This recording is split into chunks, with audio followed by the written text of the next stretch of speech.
Assalamualaikum warahmatullahi wabarakatuh. Perkenalkan, kami dari kelompok 9.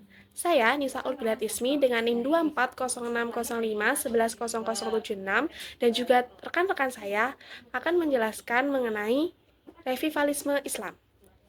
Revivalisme segi bahasa berasal dari kata revival yang artinya kebangkitan kembali. Secara istilah, revivalisme Islam adalah upaya memurnikan ajaran Islam dengan kembali kepada ajaran-ajaran yang murni. Gerakan ini muncul untuk memperbaiki kesalahan yang menyebabkan kemunduran di masa lalu. Slide selanjutnya. Munculnya gerakan ini menggambarkan fenomena kebangkitan Islam yang kontemporer. Gerakan ini menjembatani kejayaan dan kebangkitan Islam di antara pergumulan kepentingan nasional. Gerakan ini ada sebelum Indonesia menjadi sebuah negara, yang kala itu melewati berbagai macam proses dan peristiwa. Ketika itu, Indonesia sedang gencar-gencarnya melawan kolonialisme.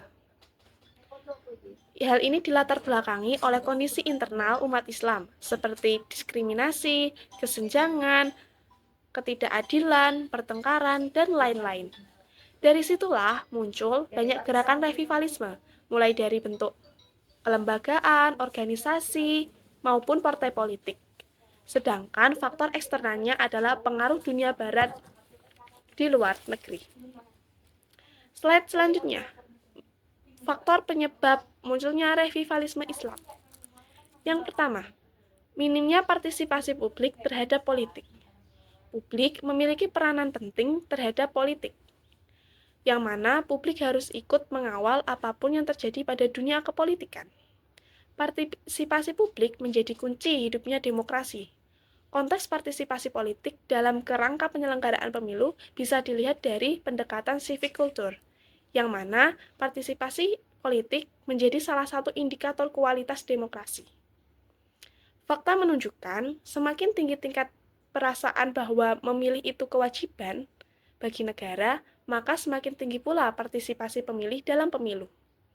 Yang kedua, kesenjangan ekonomi. Ketidakseimbangan dalam pemenuhan ekonomi antar golongan, sebagai contoh, sumber daya melimpah, namun minimnya dalam pemanfaatannya, sehingga sumber daya tersebut tidak dapat dimanfaatkan secara maksimal, yang mana berimbas pada terhambatnya perputaran ekonomi di daerah tersebut. Yang ketiga, terkikisnya kebudayaan atau erosi kebudayaan. Terkikisnya kebudayaan seperti moral, spiritualitas, dan kemanusiaan yang digantikan oleh kebudayaan kekerasan. Yang keempat, kegagalan nasionalisme sekuler. Masyarakat yang menganut paham nasionalisme, di mana mereka ingin memisahkan agama dan negara untuk tidak ikut campur dalam dunia kepolitikan. Selanjutnya, pengaruh Timur Tengah terhadap Indonesia. Revivalisme Islam di Indonesia tidak bisa dilepaskan dari pengaruh pemikiran besar yang datang dari Timur Tengah. Gerakan keagamaan di wilayah tersebut, terutama yang dipimpin oleh tokoh-tokoh seperti Muhammad bin Abdul Wahab, pendiri gerakan Wahabiyah, dan Jamaluddin Al-Ghafani, penggagas Bank Islamiyah, serta Hasan al-Banna, pendiri Ikhwanul Muslimin di Mesir, menjadi sumber-sumber inspirasi bagi gerakan serupa di Indonesia. Ide-ide mereka mengenai kemurnian ajaran Islam, perlawanan terhadap imperialisme Barat, dan semangat kebangkitan Islam diterima secara luas oleh umat Muslim di seluruh dunia maupun di Indonesia. Gerakan ini kemudian menyebar ke Indonesia melalui berbagai cara. Salah satu jalur utama adalah melalui mahasiswa Indonesia yang menempuh perguruan tinggi di Timur Tengah, khususnya di Mesir dan Arab Saudi. Para mahasiswa ini tidak hanya belajar agama, tetapi juga terlibat dalam diskusi-diskusi intelektual yang membahas tentang tantangan yang dihadapi umat Islam secara global. Setelah kembali ke Indonesia, mereka membawa ide-ide revivalisme Islam yang mereka pelajari, yang kemudian berkembang menjadi gerakan keagamaan yang signifikan. Selain itu, adapun ibadah haji dan ziarah ke tanah suci yang juga menjadi sarana penyebaran pemikiran-pemikiran revivalisme. Jamaah Haji Indonesia yang berinteraksi dengan ulama dan cendekiawan dari berbagai negara, membawa pulang gagasan-gagasan baru tentang kebangkitan Islam. Dari sinilah pengaruh Timur Tengah terhadap Indonesia semakin kuat, memberikan dorongan bagi umat Muslim Indonesia untuk berpartisipasi dalam mengembangkan Islam global.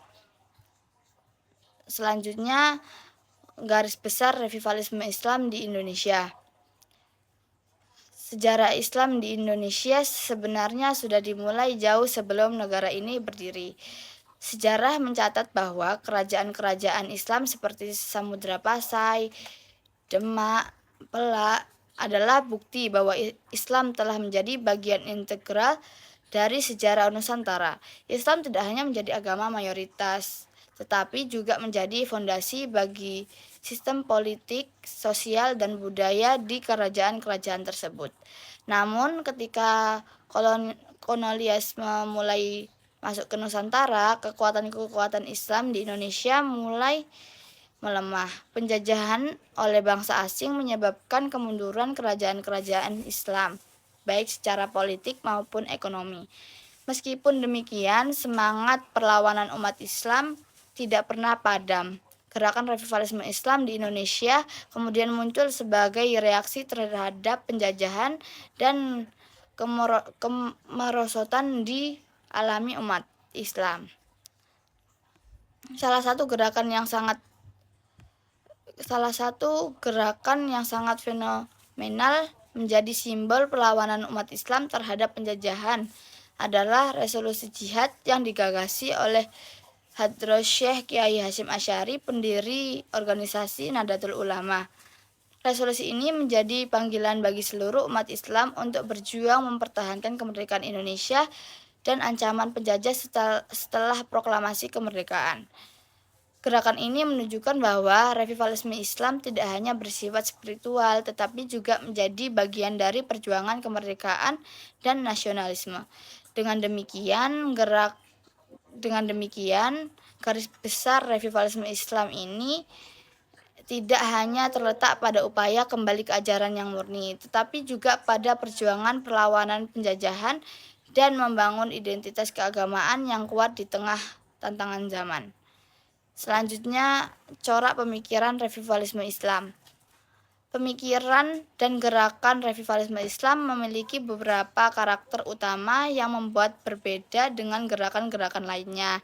Salah satu corak utama adalah kesadaran Islam yang tinggi di kalangan umat. Mereka mulai menyadari bahwa ajaran Islam yang telah dilupakan atau diabaikan dan merasa penting untuk kembali pada pemahaman yang lebih mendalam tentang ajaran-ajaran tersebut. Kesadaran ini bukan hanya terkait dengan aspek spiritual, tetapi juga terkait dengan peran Islam dalam kehidupan sosial dan politik. Selain itu, ada semangat kuat untuk mempraktikkan dan menyebarkan ajaran Islam. Para pemimpin gerakan revivalisme Islam berperan bahwa Islam bukan hanya agama yang harus diyakini, tetapi juga harus menjadi pedoman hidup dan dipraktikkan dalam kehidupan sehari-hari. Mereka menegakkan pentingnya menjalankan syariat Islam dengan benar, seperti berdakwah untuk menyebarkan nilai-nilai Islam kepada masyarakat luas. Gerakan ini juga dikenal sebagai penolakannya terhadap ideologi-ideologi liberal dan modernis yang dianggap bertentangan dengan ajaran Islam. Para revivalis melihat modernisme yang seringkali dikaitkan dengan sekularisme dari nilai-nilai barat seperti ancaman bagi keutuhan Islam. Mereka meyakini bahwa kemunduran umat Islam terjadi karena pengaruh Islam di nilai-nilai ini. Dan oleh karena itu mereka berusaha menolak dan menentangkan dengan cara kembali pada ajaran Islam yang asli dan murni. Lebih jauh lagi, revivalisme Islam juga memiliki tujuan politik, yaitu untuk mendirikan negara Islam di mana syariat Islam dapat diterapkan secara penuh. Namun dalam konteks yang luas, tidak semua gerakan revivalisme berfokus pada politik, tetapi juga gerakan yang memilih untuk berjuang melalui dakwah dan pendidikan. dengan mendekatkan yang lebih non-politik. Mereka lebih menekankan pentingnya pendidikan umat Islam dan menyebarkan pengetahuan agama secara sarana untuk mencapai kebangkitan Islam. Kesimpulan dari corak pemikiran revivalisme Islam merupakan gabungan antara semangat spiritual yang kuat, keinginan untuk kembali pada ajaran Islam yang murni, serta penolakan terhadap nilai-nilai yang dianggap bertentangan dengan Islam. Dengan demikian, gerakan ini menjadi salah satu respon paling signifikan terhadap tantangan modernisasi dan globalis. Untuk slide berikutnya adalah salah satu contoh gerakan revivalisme yang sangat terkenal adalah Wahabiyah yang didirikan oleh Muhammad Ibnu Abdul Wahab di Arabia. Gerakan ini muncul sebagai upaya untuk memurnikan ajaran Islam dari praktik-praktik yang dianggap menyimpang, seperti pemujaan terhadap kuburan dan bid'ah.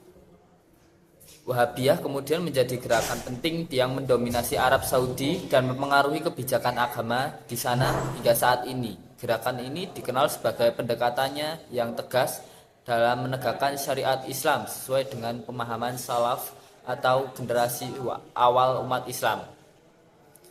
Di samping Wahabiyah, ada pula Ikhwahul Muslimin yang didirikan oleh Hasan al-Banna di Mesir pada tahun 1928.